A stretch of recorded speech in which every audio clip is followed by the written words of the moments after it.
On va aller à la prédication de la parole. Dans Matthieu chapitre 7,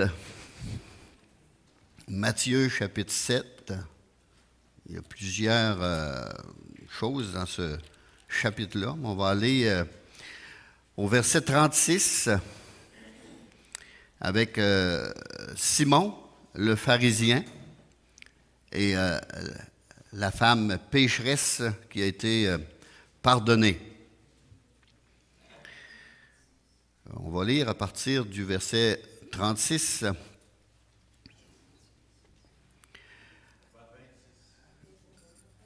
Chapitre... Luc, excusez, mais tu dis Matthieu? Ah! Dans Luc. Pourtant, elle n'avait pas... t'es en train de pas penser à Matthieu. Dans Luc, chapitre 7, verset 36. Un pharisien pria Jésus de manger avec lui. Jésus entra dans la maison du pharisien et se mit à table. Et voici une femme pécheresse qui se trouvait dans la ville, ayant su qu'il était à table dans la maison du pharisien, apporta un vase d'albâtre plein de parfums. Verset 38, et se tint derrière aux pieds de Jésus. Elle pleurait, et bientôt elle lui mouilla les pieds de ses larmes, puis les essuya avec ses cheveux, les baisa et les oignit de parfum. Le pharisien, qui l'avait invité, voyant cela, dit en lui-même, si cet homme était prophète, il connaîtrait qui et de quelle espèce est la femme qui le touche. Il connaîtrait que c'est une pécheresse. Jésus prit la parole, lui dit, Simon, j'ai quelque chose à te dire. Maître, parle, répondit-il. Un créancier avait 2 débiteurs. L'un devait 500 deniers et l'autre 50. Il y a un groupe de 50 et un groupe de 500, on pourrait dire. Comme il n'avait pas de quoi payer, il leur remit à tous deux leurs dettes. Lequel l'aimera le plus? Simon répondit, celui, je pense, auquel il a le plus remis. Jésus lui dit, tu as bien jugé. Puis, se tournant vers la femme, il dit à Simon, vois-tu cette femme? Je suis entré dans ta maison, tu ne m'as point donné d'eau pour laver mes pieds, mais elle les a essuyés de ses larmes et les a essuyés avec ses cheveux. Verset 45, tu ne m'as pas donné de baiser, mais elle, depuis que je suis entré, elle n'a cessé de me baiser les pieds. Tu n'as point versé d'huile sur ma tête, mais elle a versé du parfum sur mes pieds. C'est pourquoi, je te le dis, ses nombreux péchés ont été pardonnés, car elle a beaucoup aimé. Mais celui à qui on pardonne peu, aime peu. Et il dit à la femme, tes péchés sont pardonnés. Ceux qui étaient à table avec lui se mirent à dire en eux-mêmes, qui est celui-ci qui pardonne même les péchés? Parce que Dieu seul pouvait pardonner les péchés. Mais Jésus dit à la femme, ta foi t'a sauvée, va en paix. Elle a eu plus que le pardon de ses péchés, hein? Elle a eu le salut de son âme. Alors Seigneur, puisses-tu nous parler par ta parole ce matin, puisses-tu nous la révéler dans nos cœurs par ton Saint-Esprit, puisses-tu nous enseigner, toi Seigneur, nous faire réaliser combien tu nous aimes et le prix que tu as payé à la croix, Seigneur, pour chacun de nous, afin que notre amour puisse grandir et grandir en toi, Seigneur, et pour toi. Dans le nom de Jésus, je prie. Amen. Alors, un pharisien nommé Simon. Les pharisiens n'avaient pas coutume d'inviter Jésus à entrer dans leur maison. C'était mal vu. Les pharisiens, là, ils n'aimaient pas tellement le Seigneur. Il faut savoir aussi que les scribes et les pharisiens observaient Jésus pour pouvoir l'accuser. Ils cherchaient des accusations.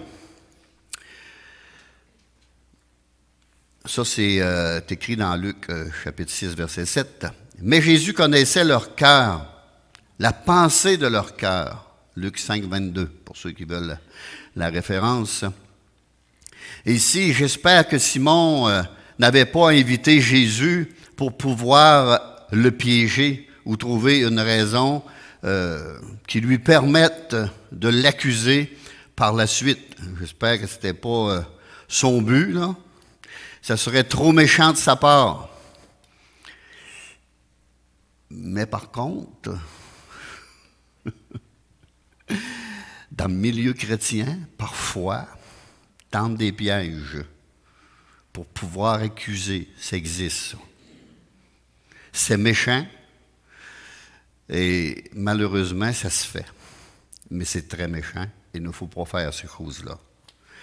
Pendant que Jésus était à table au verset 36, voici une femme pécheresse ayant su, parce que Jésus était un maître, un enseignant, et lorsqu'il savait qu'un enseignant était à quelque part, il se permettait d'aller pour entendre les enseignements.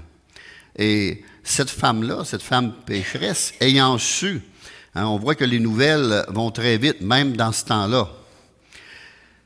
Elle est allée et apporta avec elle un vase d'albâtre plein de parfums. Une femme pécheresse était souvent une prostituée, hein, dans ce temps-là, là, lorsqu'il disait cela. Alors, au verset 38, elle se tint derrière, aux pieds de Jésus.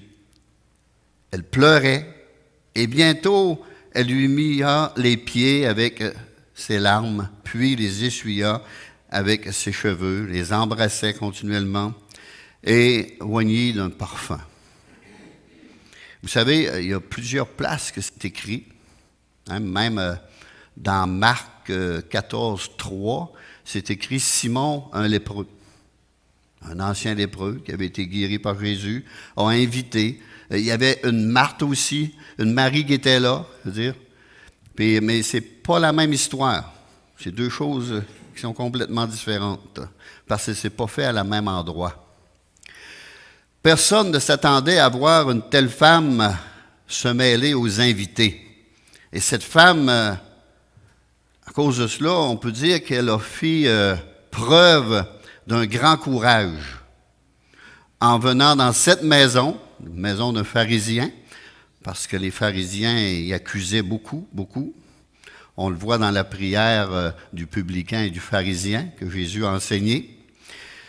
Et ce qui montre sa détermination à la recherche du pardon de Dieu pour sa vie. Elle voulait être pardonnée. Elle se sentait coupable. D'ailleurs, devant la présence du Seigneur, on fléchit les genoux. Hein, devant une sainteté si grande, on fléchit, le Seigneur.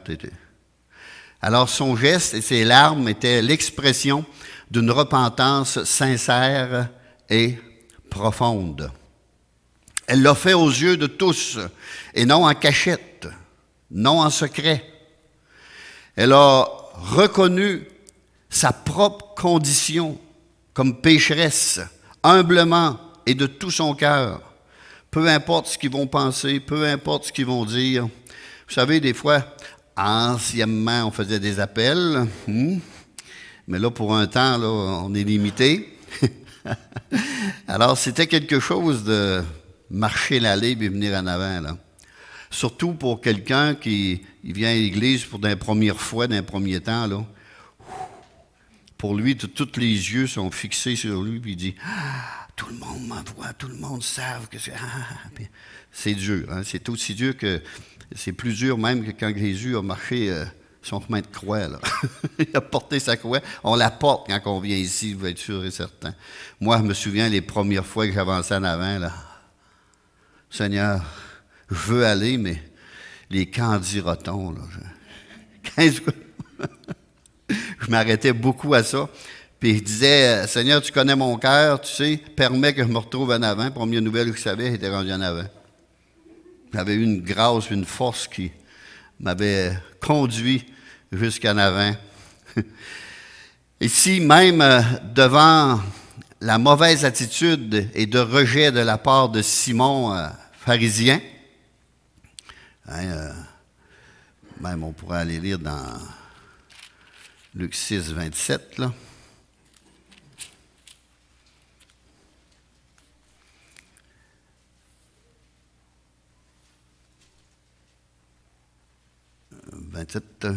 Mais je vous dis, à vous qui m'écoutez, aimez vos ennemis, faites du bien à ceux qui vous haïssent. Et verset 39, donne à quiconque te demande et ne réclame pas ton bien à celui qui s'en empare.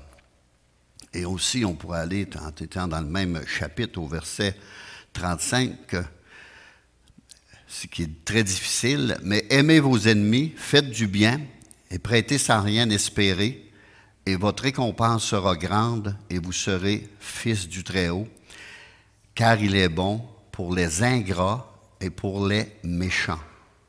Dieu est bon pour les ingrats, des personnes qui ont l'ingratitude, qui ne sont pas reconnaissants et qui n'apprécient pas, et pour les méchants. Dieu est bon pour eux autres. C'est quelque chose de lire ça, là. Alors Jésus a dit, aimez vos ennemis. Hein? Au verset 27, aimez vos ennemis, faites du bien autour de vous. Et votre récompense sera grande et vous serez fils du Très-Haut, car il est bon pour les ingrats et les méchants. Soyez donc miséricordieux, comme votre Père est miséricordieux. Ne jugez point, et ne vous serez point jugés. Ne condamnez point, et vous ne serez point condamnés. Absolvez, et vous serez absous. Hein? Pardonnez, et vous serez pardonnés. Donnez, et il vous sera donné. On servira dans votre sein une bonne mesure, serré, secoué et qui déborde, car on vous mesurera avec la mesure dont vous serez servi. C'est quelque chose, ça. Au verset 41, pourquoi vois-tu la paille qui est dans l'œil de ton frère et n'aperçois-tu pas la poutre qui est dans ton œil? Ou comment peux-tu dire à ton frère, laisse-moi ôter la paille qui est dans ton œil, toi qui ne vois pas la poutre qui est dans le tien? Hypocrite, ôte premièrement la poutre de ton œil, et alors tu verras comment ôter la paille qui est dans l'œil de ton frère, ou on pourrait dire de ta sœur aussi. Si cet homme était prophète, hein, Simon, là, qui se pensait très bien, très juste, il se vantait, même les pharisiens se vantaient hautement. Alors ici, il dit dans son cœur, si cet homme était prophète, il saurait de quelle espèce est la femme qu'il touche.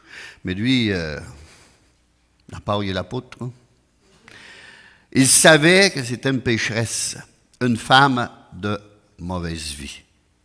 Mais Jésus savait tout cela. Il savait même ce que Simon était en train de penser dans son cœur. Et Jésus n'a pas approuvé cette pensée, mais il dit, il faut l'envoyer à l'école, celui-là. Il vous donne un petit enseignement. Et les pharisiens n'éprouvaient que du mépris pour les pécheurs. Et Simon, le pharisien ici, était convaincu au plus profond de lui-même que si Jésus connaissait la vraie nature de cette femme, il l'aurait renvoyée. Parce qu'il n'avait pas le droit d'avoir de contact physique avec de telles femmes. Touche-moi même pas, tu es impur, eux autres, c'est ça les pharisiens. Là, Puis il était scandalisé de voir que Jésus mangeait avec ces personnes-là, qui allaient dans la maison de ces personnes-là parfois. Et ici, Simon, ici, on ne sait pas les vraies raisons qui ont invité Jésus, mais si ça aurait été la même histoire avec Simon le lépreux, on aurait pu comprendre. Parce que là, il n'était plus lépreux. Parce que là, il était invité. Hein, il avait invité Jésus, puis il avait invité d'autres personnes. Puis les lépreux, ils vivaient en dehors, là. Alors, selon les pharisiens, un pharisien est un homme très, très religieux et qui avait confiance en sa propre justice. Il jugeait les gens selon leur apparence extérieure. Et Simon aimait être jugé pour son apparence extérieure, parce que c'était un pharisien. Dans Matthieu 23, 5, ils font toute leur action pour être vus des hommes. Ils font même de longues prières, dit Jésus. C'est des bons gars, des bonnes personnes. L'apparence qui frappe l'œil. Au verset 13, « Malheur à vous, scribes et pharisiens, hypocrites », parce qu'il y avait une certaine hypocrisie dans tout cela. « Parce que vous fermez aux hommes le royaume des cieux. » Il n'ouvre pas la porte, il la ferme. « Vous n'y entrerez pas vous-même, et vous ne laissez pas entrer ceux qui veulent entrer. » Ça, c'est sérieux, ça. Ça, c'est la religion, ça, en d'autres mots. La religion qui ferme la porte du royaume des cieux, qui prennent des hommes qui ne savent même pas blasphémer et l'enseignent à blasphémer, qui ne présentent même pas le salut en Jésus-Christ, mais en n'importe quoi d'autre, sauf en Jésus-Christ. Alors on pourrait dire pauvre Simon. Pauvre Simon. Dans Matthieu 7, 40, Jésus prit la parole et lui dit, « Simon, j'ai quelque chose à te dire. » Personnellement, j'ai quelque chose à t'enseigner, j'ai quelque chose à te dire. Jésus l'a dit devant les autres. Jésus connaît le cœur de l'homme et Jésus n'avait pas refusé l'invitation de Simon. Il entra dans la maison et se mit à table. Et lorsqu'on invite Jésus, il entre, il vient. Il nous dit ce qui ne va pas dans notre cœur, par exemple. Il dit ce qui ne va pas dans nos propres vies. Et ce fut aussi le cas pour Simon le religieux. Il y avait des sérieux problèmes. Mais, poli, maître, parle. Parle. Pas de cette race-là, moi, parle, répondit-il. Simon, qui est un bon gars, et qui n'a absolument rien à se reprocher, un propre juste. Ah, moi, je suis une bonne personne. Des fois, on témoigne à des personnes, moi, moi, je ferais pas mal à ma mouche. J'aime, moi, je suis rempli d'amour, j'aime mon prochain, je fais du bien. Ouais, c'est bien, ça.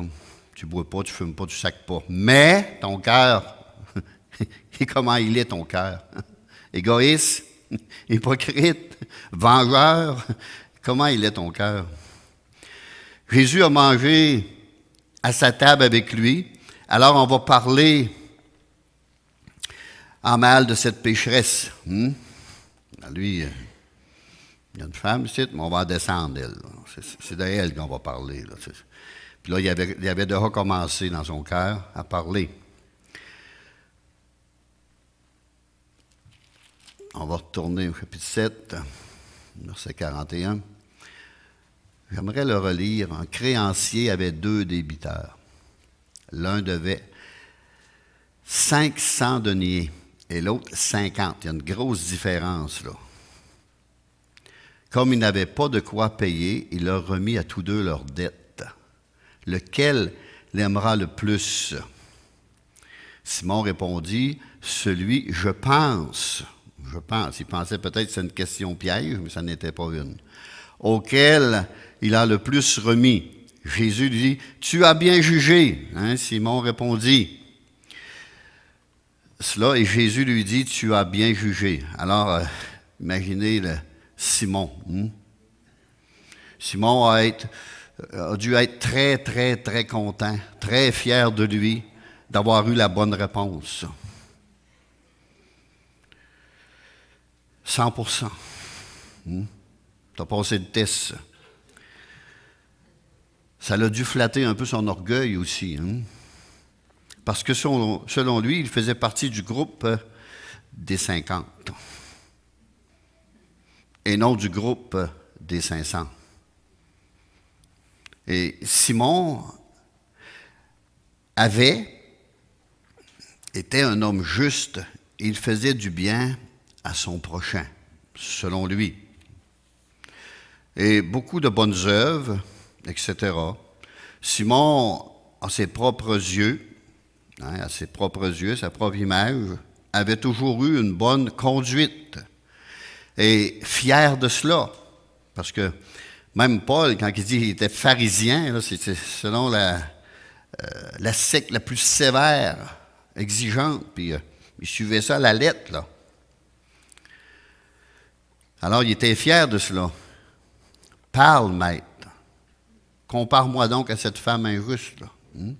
Compare-moi, là. Cette femme injuste et pécheresse. Mais cette femme était humble et repentante. À cause de son injustice, la différence entre elle et Simon, elle savait qu'elle était pécheresse. Simon, lui, ne le savait pas. Et en plus, il venait d'avoir la bonne réponse. Parle, maître. Approuve-moi. C'est un peu ça. Puis enseigne-moi. Verset 44. Puis Jésus se tourna vers la femme et dit à Simon, « Vois-tu cette femme? »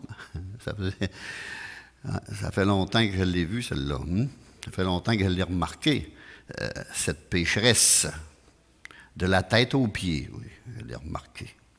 « Laisse-moi t'enseigner, Simon. Laisse-moi t'enseigner. Je suis entré dans ta maison et tu ne m'as point donné d'eau pour laver mes pieds. » Ça, c'était la base. Il marchait, il y avait des sandales, il marchait dans la boue, dans la poussière. Ce n'était pas des routes asphaltées et des trottoirs en béton, là. Il arrivait, il était sale. Puis c'était une politesse de laver les pieds. C'est quelque chose, la base normale. Mais là, il l'avait oublié. C'est pas dans sa grande hâte d'inviter Jésus, dans sa grande hâte, dans sa grande fierté. Il avait tout oublié cela, là. Mais elle les a essuyées de ses larmes. Mouillé de ses larmes et essuyé avec ses cheveux. Tu ne m'as point donné de baiser de bienvenue. Mais elle, depuis que je suis entré, elle n'a point cessé de me baiser les pieds. Tu n'as point versé d'huile sur ma tête, parfumée, parce que ils ne traînaient pas le douche avec eux autres, comme nous autres. On a des douches en canette aujourd'hui, mais on peut se cyprer comme on veut, là. Tu n'as point versé d'huile sur ma tête, mais elle a versé du parfum sur mes pieds.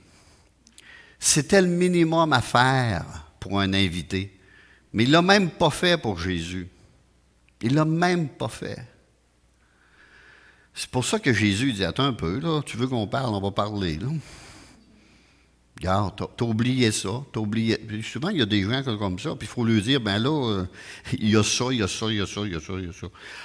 Ah! J'avais pas vu, j'ai complètement oublié. Oh oui, complètement oublié. Jésus ne s'est pas senti le bienvenu dans la maison de Simon. Écoutez, c'est le Seigneur, personne très importante de ce temps-là, là. Puis là, il rentre, pareil comme plus commun, là. Prend la place, là, puis on mange ici, là. Et Jésus dit à Simon, verset 47, « C'est pourquoi je te le dis à toi. Ces nombreux péchés ont été pardonnés. » Hein? Faisait partie du groupe des 500. Et la raison de cela, c'est qu'elle a beaucoup aimé. Elle m'aime, elle.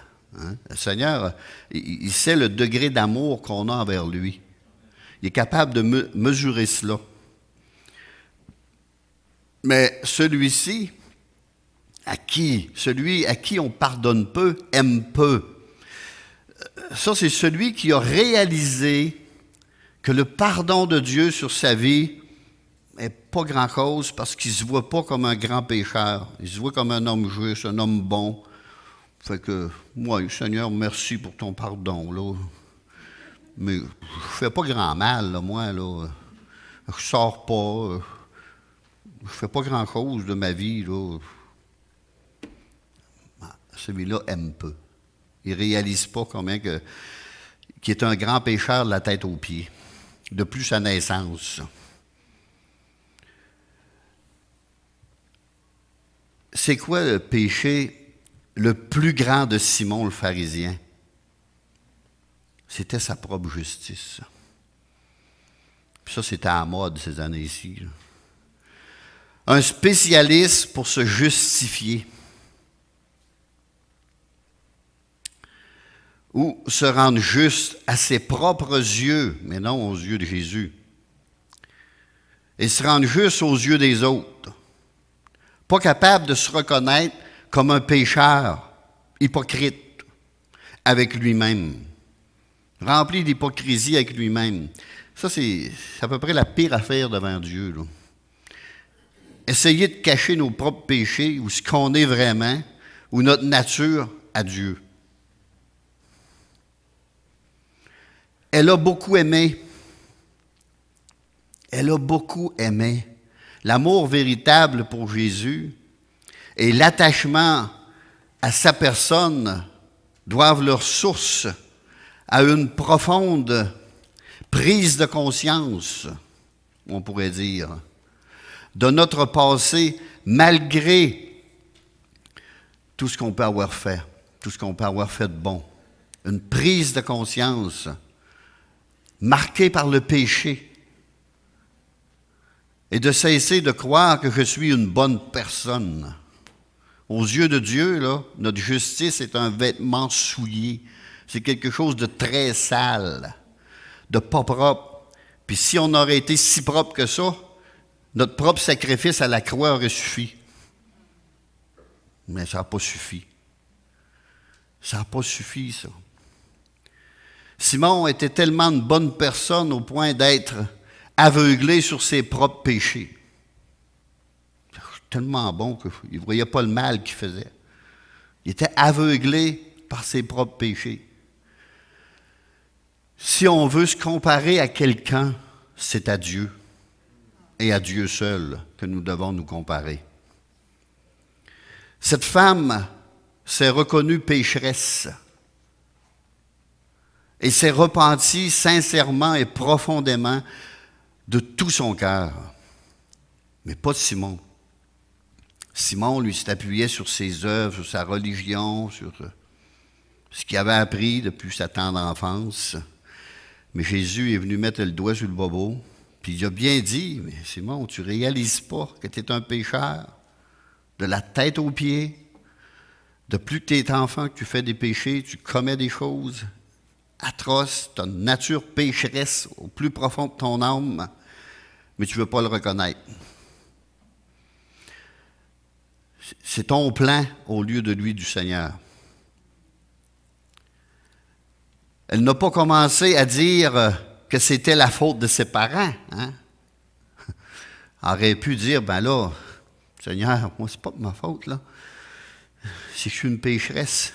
Alors, regarde à la maison. L'exemple que j'ai eu. Et de la façon qu'elle a été élevée, ou la faute de la société, le monde est pourri. Non. Celui à qui on pardonne peu, aime peu. Examinons le sens de cette courte parabole. La parabole dépeint un pardon inconditionnel, par pure bonté, dont l'amour est le fruit, car Dieu a tant aimé le monde qu'il a donné son Fils unique afin que quiconque croit en lui ne périsse point, mais qu'il ait la vie éternelle. Cette femme a aimé parce qu'elle a compris que Jésus lui a beaucoup pardonné. Elle n'a pas mis ça sur la faute des autres. Non. Il y avait ça de bon dans l'Église. Par ma faute, par ma très grande faute. D'ailleurs, il y a à peu près ça que j'ai retenu. Ce fut à cause de sa foi en Jésus et de son attitude de repentance qu'elle a été sauvée. Plus que l'on réalise que l'on est pécheur, plus qu'on aime le Seigneur. Merci Seigneur d'être venu me chercher. Merci Seigneur de m'avoir pardonné. On n'est pas obligé d'être au fond du trou, là. Même, il y a des pharisiens qui se sont convertis. Paul s'est converti. Il a réalisé qu'il est un pécheur. Donc, je suis le premier des pécheurs. Dit. Jésus dit à la femme, tes péchés sont pardonnés. Ces nombreux péchés. Moi, je connais des personnes qui ont accepté le Seigneur, qui ont fait un bon bout de vie chrétienne, puis ils disent, ça sera recommencé, je revivrai ma vie comme elle l'avait vécue. Es-tu malade, toi? As-tu compris quelque chose? Tu regrettes rien, là? Mais tu t'es repenti où pour recommencer ta vie de pourriture, là? Cette vie de péché, tu le recommencerais? Non, tu n'as rien compris. Moi, je ne recommencerais rien de tout cela. J'accepterais le Seigneur tout de suite à place. Puis je le remercierais d'effacer cette nature-là puis pour sa nouvelle nature. Mais ses nombreux péchés ont été pardonnés parce qu'elle s'est repentie. Premièrement, avant de se repentir, il faut admettre. Admettre. Et elle a été capable d'accepter, de comprendre le pardon du Seigneur Jésus-Christ. Seul Dieu a le pouvoir de pardonner les péchés. Personne d'autre. Et cette femme a reconnu Jésus comme Dieu. Personne d'autre a le pouvoir de pardonner les péchés. Au verset 49, ceux qui étaient à table avec lui se mirent à dire en eux-mêmes, puis là Jésus il entend tout, hein? Qui est celui-ci qui pardonne même les péchés? Jésus a dit à un homme qui n'avait jamais marché, prends ton lit, lève-toi et marche, que tes péchés se sont pardonnés, pour prouver qu'il avait le pouvoir de pardonner les péchés. Mais c'est juste Dieu qui pardonne les péchés. Oui, mais Jésus est Dieu. Dieu fait homme. Parce que Jésus, ça fait longtemps qu'il sait ça, que juste Dieu peut pardonner les péchés. Mais pour leur prouver, celui qui m'a vu a vu le Père. Pour prouver qui il était, tes péchés sont pardonnés. Ta foi t'a sauvé. Le salut de son âme. Ta foi t'a sauvé.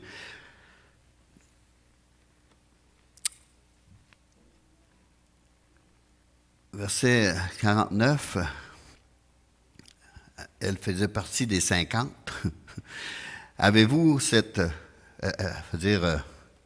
vous faisiez partie des 50, lui? Avez-vous cette assurance intérieure d'être pardonné de tous vos péchés? Est-ce que vous avez cette assurance-là en dedans? Parce qu'on doit l'avoir. Tous nos péchés commis à cause de votre sincère repentance. Le Seigneur, il dit, quand il pardonne les péchés, il les met bien loin, là, aussi loin que l'Orient et l'Occident. Puis lui, là, le Seigneur, il ne vient jamais nous raccuser avec ça. Mais le diable, lui, il a une bonne mémoire, lui aussi, qui nous a vu grandir, qui a vu toutes nos fautes, toutes nos pensées fortes, qu'il a entendu notre bouche, il connaît tout ça. Puis là, il vient. Il vient même accuser ceux qui se sont repentis, qui sont revenus au Seigneur comme le Fils prodigue. Ben là, tu as commis le blasphème contre l'Esprit de Dieu. Tu ne peux pas être pardonné, là. Tu ne peux plus être pardonné. Tu es perdu à jamais, là. Quand on ne connaît pas la Bible, là, quand on ne connaît pas la parole de Dieu, puis on ne la lit pas, là, on croit à cela, ces mensonges-là. Mais quand on lit la parole de Dieu, qu'on sait ce que Dieu nous dit dans sa parole, arrière de moi, Satan, avec cette pensée-là. Le Seigneur m'a pardonné. Tous mes péchés passés sont pardonnés. Je les ai pleurés même. Tu t'en souviens pas? Mais lui, il va toujours venir accuser, puis accuser, puis accuser, puis les remettre. Non, il faut comprendre que nos péchés passés, notre passé, là, il est dans la mer de l'oubli. Dieu a tout pardonné ça. Mais là, on a notre vie de chaque jour. Là, on peut tomber, on peut faire des erreurs. Mais pardon, Seigneur. Pardon, Seigneur. Puis on se relève, puis on continue à marcher. Pardon, Seigneur.